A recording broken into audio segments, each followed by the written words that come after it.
Ya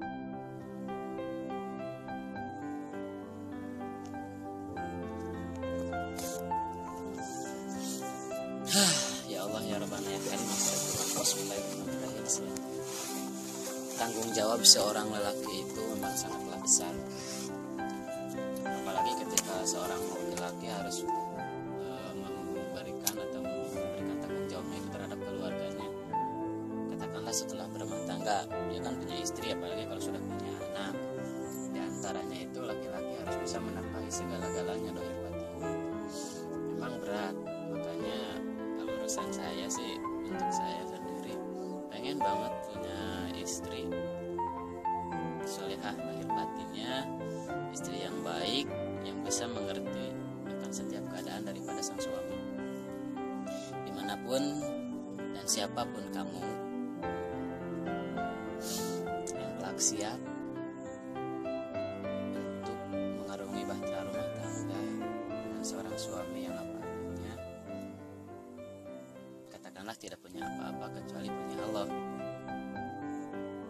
Kamu siapapun orangnya dan dimanapun kamu, semoga kita cepat bertemu, karena memang wanita solehah lah yang sangat-sangat dibutuhkan, apalagi dalam keadaan zaman seperti sekarang. Mengapa demikian? Ya karena saya teringat sama kisah Rasulullah SAW. Beliau pada suatu ketika pernah didatangi 9 orang istrinya. Masya Allah, 9 wanita. Jangankan 9, kalau kekasih, kalau saya 1 ya deh ya, kalau kekasih 1 juga belum tentu,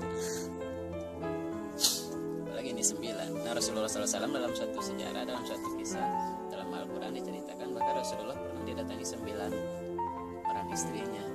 Nah, 9 orang istrinya tersebut sepakat untuk meminta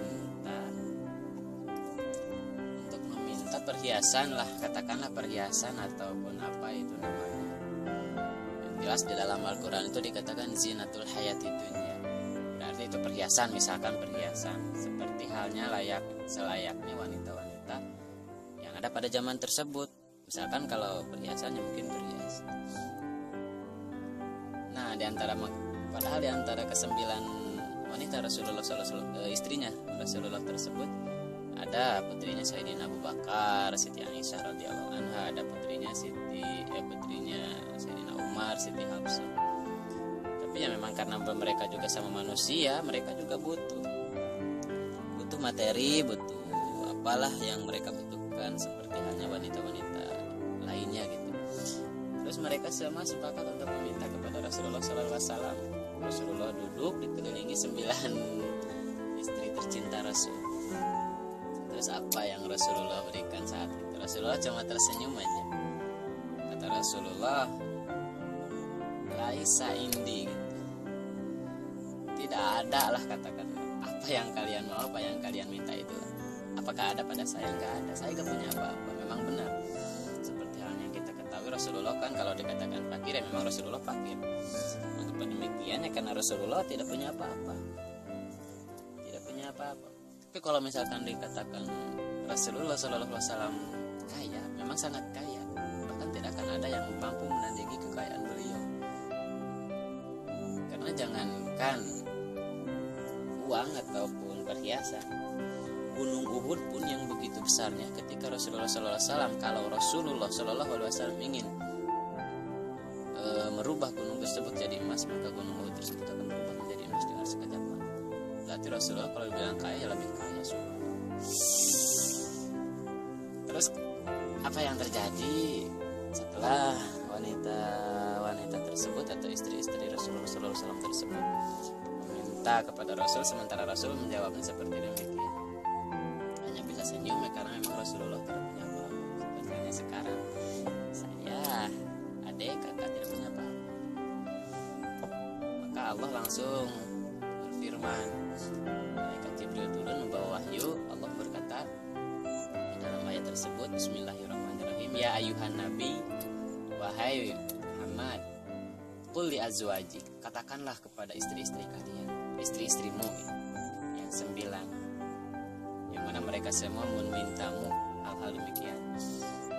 Bahkan in kuntunna turidnal hayata dunya wa zinataha, apabila kalian menginginkan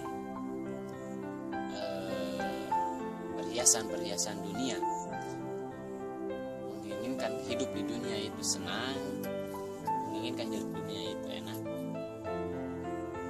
Pak umati kunna fata'alaina, jawab olehmu, sini, marilah. Ya, Rasulullah sallallahu alaihi wasallam langsung memanggilnya. Apabila kalian memang benar-benar ingin perhiasan dunia, maka kemarilah. Pak umati kunna, kata Rasul, saya akan menceraikanmu, saya akan memberikan kebahagiaan, memberikan mut'ah itu semacam katakanlah kebahagiaan, apa yang kalian inginkan, apa yang membuat bahagia kalian. Tapi wa usarrihkunna sarahan jamilan, dan saya akan menceraikan kalian. Itulah kalau secara singkat. Jadi Rasulullah SAW dalam kisah tersebut mengatakan, kalau memang kalian menginginkan dunia beserta isi-isinya, beserta perhiasan dan apapun yang ada di dunia, udah, kalian harus bisa menerima, bahkan kalau aku menceraikan kalian. Masya Allah.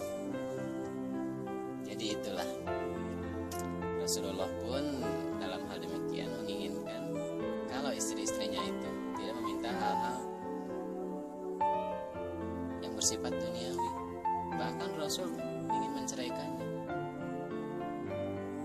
Tapi sebaliknya, ketahuilah wanita-wanita solehah di luar sana, wa in kuntunna turidna Allah wa rasulahu wa daral akhirah. Apabila kalian menginginkan Allah Subhanahu wa taala, apabila kalian menginginkan mencintai Rasulullah, dan apabila kalian menginginkan atau mencintai akhirat, Masya Allah, apabila kalian mencintai itu semua dan tidak mencintai duniawi, maka Rasulullah SAW mengatakan begini, fa innallaha a'adda lil muhsinati minkunna ajran 'azim. Sesungguhnya Allah telah mempersiapkan bagi kamu wanita-wanita solehah pahala yang sangatlah besar. Apa itu Rasulullah? Surga. Ya, kalau secara singkat sih intinya begini, pahamilah dan mengertilah. Apa sih artinya dunia? Nikmat itu ada 100. Yang 100 itu terbagi dua bagian, yang 99 Allah simpan di surga, dan yang satu Allah berikan di dunia. Coba kita bayangkan, nikmat yang cuma satu-satunya jadi rebutan banyak orang. Bahkan orang-orang, ya termasuk kita, termasuk saya gitu, termasuk kakak adik, lupa diri, capek nggak dirasa, yang cuma ngejar nikmat yang cuma satu-satunya, dikejar sama manusia makhluk satu dunia, itu cuma satu. Coba kalau kita bayangkan yang 99 diberikan Allah di surga, 99, yang satu saja kita sudah merasa tidak dapat disyukurilah, itu walaupun cuma satu, apalagi kalau yang 99. Ya, di antara nikmat yang satu seperti halnya kakak mencintai kamu. Ya, kamu yang tak siapa dan di mana. Kita rindu, itu juga nih. Kita sayang, itu juga nih. Bahkan apa yang kita rasakan dapat balasan, itu juga nih. Itu cuma satu. Tapi yang 99 Allah taruh di surga. Nah, yang 99 itu Allah telah persiapkan untuk kalian wanita-wanita solehah yang tidak pernah meminta dan yang tidak mengharapkan, apalagi menginginkan materi-materi atau kebahagiaan secara duniawi, bersifat duniawi, seperti halnya meminta pengen banyak perhiasan, pengen banyak harta dan lain sebagainya. Kalau cuma berdoa dan pengen, itu sih wajar, tapi intinya ambillah pelajaran dalam kisah tersebut bahwa Rasulullah pun tidak memberikan itu semua kepada istri-istrinya. Mengapa demikiannya? Karena Rasul kasihan sama istri-istri Rasul. Kalau misalkan Rasulullah memberikan apa yang mereka inginkan, apa yang mereka dapatkan telah harus kita dapatkan itu adalah yang di surga. Ya karena kalau di dunia itu kan sifatnya dunia sebentar, tapi kalau kan di akhirat wayaqtu wajhu rabbika dzul jalali wal ikram. Seperti halnya Allah, Allah itu memang langgam, dan surga yang Allah bikin itu akhirat yang bikin Allah persiapkan. Tidak akan ada akhir, abadan, selama-lamanya. Jadi Rasulullah kasihan, kalau kamu saya berikan emas, perhiasan, kekayaan, terus kamu meninggal, untuk siapa itu semua? Tapi coba kalau itu semua saya berikan kepada kalian kelak di surga, maka kalian akan menikmatinya selama-lamanya. Kalau misalkan wanita-wanita soleh di luar sana paham akan ini semua, mungkin bagi para lelaki yang punya rasa tanggung jawab tidak akan pernah menyia-nyiakan kalian. Oke, sekian dulu, semoga ini dapat manfaat. Sebatas curhat-curhatan aja sambil merasakan jenuh,